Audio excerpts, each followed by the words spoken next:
Hello friends, তো দেখতেই পারছো আমি আর দিদি রেডি হয়ে পুরো রাস্তায় চলে এসেছি। কারণ আমার মনে আজকে আনন্দ আর আনন্দ। তো আমি আর দিদি জলদি স্টেশনে চলে এসেছি, কারণ আমরা এখান থেকে গেদে যাব। আর তোমরা হয়তো ভাবছো গেদে কি করতে যাবে, ওখানে তো বাংলাদেশ বর্ডার।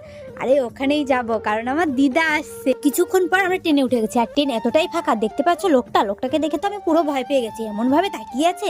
তার জন্য আমি একটু ভিডিও ক্লিপ নিয়েই নিলাম।